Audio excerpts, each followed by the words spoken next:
मैं यूएई के होके अभी मैं तुर्की होके आया हूँ और मैंने उन भाइयों को कहा मैं आया हूँ तो आप समझेंगे शायद ये मांगने आया है। मैं मांगने नहीं आया, लेकिन मजबूरी है। पाकिस्तान की तारीख 100% झूठी है, फेक तारीख है, हिंदू हेट्रेड है। सबसे पहली जो रिलीज फंडामेंटलिज्म की जो जैसे कहते हैं टेनेट आती है, वो आती है जो कि हर पाकिस्तानी के दिमाग में बचपन से घुसाई गई है। वो है कि हमने 1000 साल हिंदुओं पर हुकूमत की है। हकीकत यह है कि 1000 साल जो गुलामी की है वो पाकिस्तान के खित्ते के लोगों ने की है। जबरन मजहब कन्वर्ट कराए गए। तो हिंदुस्तान पे बाहर की हुकूमत रही थी, हिंदुओं पर हुकूमत की बिल्कुल की, लेकिन सबसे पहले उन हिंदुओं पर हुकूमत की गई जो कि कन्वर्ट हो गए, जो कि मुसलमान बन गए, जो कि पाकिस्तान के आज के लोग हैं। आपको लगता है कि आपके और आपकी जैसी क्वालिटी के लोग हिंदुस्तानियों को हरा सकते थे? अच्छा, हिंदुओं को ड्रेस करना नहीं आता था जब तक मुस्लिम आए, तो मुसलमानों ने आके हिंदुओं को कपड़े पहनना सिखाया, सिलाई कढ़ाई बुनाई। मैं यूएई के होके अभी मैं तुर्की होके आया हूँ और मैंने उन भाइयों को कहा मैं आया हूँ तो आप समझेंगे शायद ये मांगने आया है। मैं मांगने नहीं आया, लेकिन मजबूरी है। पाकिस्तान की तारीख 100% झूठी है, फेक तारीख है, हिंदू हेट्रेड है। सबसे पहली जो रिलीज फंडामेंटलिज्म की जो जैसे कहते हैं टेनेट आती है, वो आती है जो कि हर पाकिस्तानी के दिमाग में बचपन से घुसाई गई है। वो है कि हमने 1000 साल हिंदुओं पर हुकूमत की है। हकीकत यह है कि 1000 साल जो गुलामी की है वो पाकिस्तान के खित्ते के लोगों ने की है। जबरन मजहब कन्वर्ट कराए गए। तो हिंदुस्तान पे बाहर की हुकूमत रही थी, हिंदुओं पर हुकूमत की बिल्कुल की, लेकिन सबसे पहले उन हिंदुओं पर हुकूमत की गई जो कि कन्वर्ट हो गए, जो कि मुसलमान बन गए, जो कि पाकिस्तान के आज के लोग हैं। आपको लगता है कि आपके और आपकी जैसी क्वालिटी के लोग हिंदुस्तानियों को हरा सकते थे? अच्छा, हिंदुओं को ड्रेस करना नहीं आता था जब तक मुस्लिम आए, तो मुसलमानों ने आके हिंदुओं को कपड़े पहनना सिखाया, सिलाई कढ़ाई बुनाई। इस वक्त जो सबसे बड़ा एक मामला सामने आ रहा है, Colombo bans Chinese ships for 1 year after India raised concerns. क्या ये इंडिया की विन विन पोजीशन है और चाइना की शिकस्त है? भारतीय वज़ीर-ए-आज़म नरेंद्र मोदी 2014 में मुंतखब होकर के आए हैं, तो उनके दौर के अंदर भारत का जो इन्फ्लुएंस है एज अ कंट्री कैसे ग्रो किया है इन द वर्ल्ड। खबर उस वक्त सामने आई कि जब इससे पहले इंडिया के प्राइम मिनिस्टर नरेंद्र मोदी साहब की मुलाकात हुई थी विक्रमासिंघे साहब से, तो उस वक्त ये कंसर्न्स शो किए गए थे। उन्होंने कहा कि जब हम डिफ़ॉल्ट कर रहे थे तो इंडिया के 3.8 बिलियन डॉलर्स हमारे लिए एक सांस का काम किया, और आज हमारी जो इकॉनमी है वो बैक कर रही है। श्रीलंका में टूरिज्म भी बैक कर रहा है और हम दोबारा से पाँव पे खड़े हो रहे हैं, और इसके पीछे जो है वो इंडिया है। हमारे दो तरफ जो दुश्मन है वो आपको पता है कि किस लेवल पे। चाइना के लिए ये कोई अच्छी खबर नहीं, बहुत बुरी खबर है, जबकि इंडिया के लिए ये बहुत ही अच्छी खबर है। इससे पता ही चलता है कि इंडिया का इन्फ्लुएंस दुनिया में किस तरीके से बढ़ रहा है कि श्रीलंका को इंडिया अगर कोई बात कहता है तो उसको माननी पड़ती है। और पाकिस्तान पर इसके साथ कैसे मुरतब हो? देखें, पाकिस्तान पे इसके बराह रास्त चाइना के प्रेसिडेंट ने पहली बार माना कि हमारी इकोनॉमी डूब रही है, और चाइना के प्रेसिडेंट अगर मान रहे हैं तो बहुत बड़ी खबर है। भारत जो है दुनिया के लिए अब कितना रेलेवेंट है, या तो दुनिया के जो रहनुमा है वो भारत का विजिट करना चाहते हैं, या वो चाहते हैं कि जो भारत के वज़ीर-ए-आज़म है वो उन मुल्कों का दौरा करें। और इंडिया के कहने पर श्रीलंका ने उसको रिस्पेक्ट किया, उनके कंसर्न्स को, और उसके बाद चाइनीज शिप्स को बैन कर दिया। हेलो फ्रेंड्स, जय हिंद। हिंदुस्तान स्पेशल में आपका स्वागत है। दोस्तों, भारत ने हिंद महासागर क्षेत्र में बड़ी कूटनीतिक जीत हासिल की है। श्रीलंका ने चीन के जासूसी जहाज की एंट्री पर 1 साल के लिए रोक लगा दी है। चीन का जासूसी जहाज श्यांग सैंग खांग 3 इस महीने के अंत में श्रीलंका के हम्बनकोटा बंदरगाह में आने वाला था।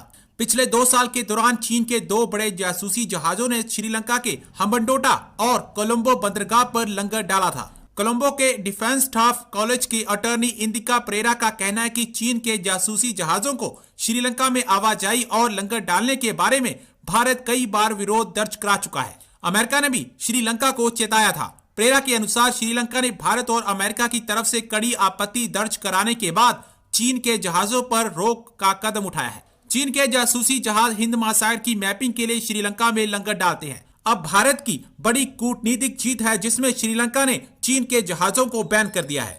पाकिस्तानी मीडिया ये चर्चा कर रहा है कि ये भारत की एक बड़ी कूटनीतिक जीत है। Colombo bans Chinese ships for 1 year after India raised concerns. क्या ये इंडिया की विन विन पोजीशन है और चाइना की शिकस्त है? तो खबर हमारे सामने ये आ रही है कि श्रीलंका की तरफ से ये स्टेप लिया गया है कि चाइनीज रिसर्च शिप्स को बैन कर दिया गया है कि अब वो श्रीलंकन पोर्ट्स पर कहीं पर भी डॉक नहीं कर सकते। और ये भी कहा गया है कि ये खबर उस वक्त सामने आई कि जब इससे पहले इंडिया के प्राइम मिनिस्टर नरेंद्र मोदी साहब की मुलाकात हुई थी विक्रमासिंघे साहब से, तो उस वक्त ये कंसर्न्स शो किए गए थे कि चाइनीज शिप्स, जो कि बहुत सारी ऐसी हम डेवलपमेंट्स देखते रहे जिसमें कहा यह गया कि कभी इंडियन ओशन में, कभी किसी जगह वो शिप्स नजर आते हैं और खास तौर पर ऐसे इलाकों में भी नजर आते हैं जहां पर जासूसी का खतरा होता है। तो ये कंसर्न्स वहां पर पहुंचाने के बाद अब ये खबर सामने आ रही है कि फॉर 1 ईयर, 1 साल के लिए चाइनीज शिप्स को बैन कर दिया गया है। चाइना के लिए ये कोई अच्छी खबर नहीं, बहुत बुरी खबर है, जबकि इंडिया के लिए ये बहुत ही अच्छी खबर है। इससे पता ही चलता है कि इंडिया का इन्फ्लुएंस दुनिया में किस तरीके से बढ़ रहा है कि श्रीलंका को इंडिया अगर कोई बात कहता है तो उसको माननी पड़ती है, और इंडिया के कहने पर श्रीलंका ने उसको रिस्पेक्ट किया, उनके कंसर्न्स को, और उसके बाद चाइनीज शिप्स को बैन कर दिया। अच्छा, आगे हम बढ़ते हैं, मैं आपको इसकी डिटेल्स बताती हूँ, लेकिन अपने आज के प्रोग्राम में हम कुछ ऐसी नॉस्ट्रेडेमस की प्रेडिक्शंस का भी जिक्र करेंगे जिसमें चाइना के हवाले से भी उनकी प्रेडिक्शन 2024 के लिए सामने आ रही है, लेकिन उस पर हम आते हैं बाद में। सबसे पहले ये जो खबर है, ये कहा गया है कि the move comes close on the heels of PM Modi urging president Ranil Wickremesinghe to respect Indian security concerns during their meeting last year. और उसके बाद श्रीलंका ने जो है वो इंडिया को इन्फॉर्म कर दिया है, और कहा यह जा रहा है कि डिप्लोमेटिक वे के थ्रू जो है वो इंडिया को 1 हफ्ता पहले इन्फॉर्म कर दिया गया था कि ये वाला हमने मूव ले लिया है और हमने ये एक्शन ले लिया, और बता दिया है चाइना को कि अब आपके कोई भी शिप्स जो हैं वो डॉक नहीं कर सकते।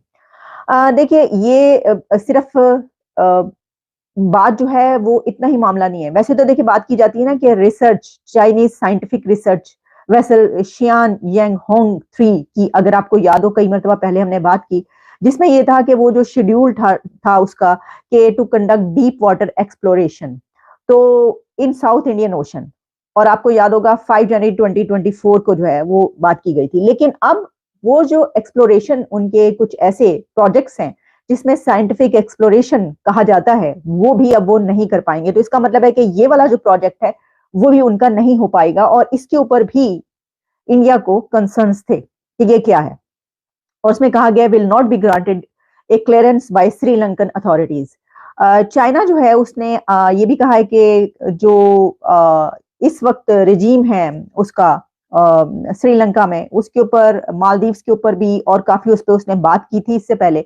लेकिन हम ये देख रहे हैं कि जो इंडिया है उसका ना सिर्फ ये कि उस खित्ते में, उस रीजन में, जिसमें के कुछ जो नेबरिंग कंट्रीज हैं, जिसमें आप श्रीलंका, बांग्लादेश के हवाले से भी मैं आपको खबर बताई देती हूँ कि बांग्लादेश के हवाले से खबर ये आ रही है, जो कि बीबीसी का मैं देख रही थी, एक वहां पर रिपोर्ट थी जिसमें ये बताया गया था कि जो बांग्लादेश के इलेक्शंस हैं वो भी बांग्लादेश समझता है कि इंडिया की बहुत ज्यादा इंपॉर्टेंस है उन इलेक्शंस के लिए भी, यानी बांग्लादेश के लिए भी इंडिया बहुत इंपॉर्टेंट है, वो भी उसकी बात मानता है।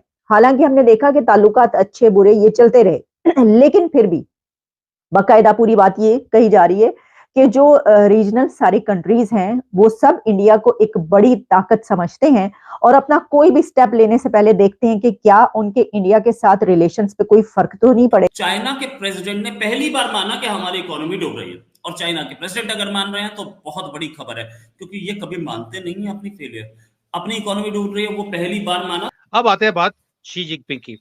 इन्होंने एडमिट किया कि भाई 2 चीजें हैं, हमारे यहाँ पर जो बिजनेस है वो स्ट्रगल कर रहा है, जॉब्स जो है वो लोगों को डिफिकल्टी आ रही है जॉब्स ढूंढने में।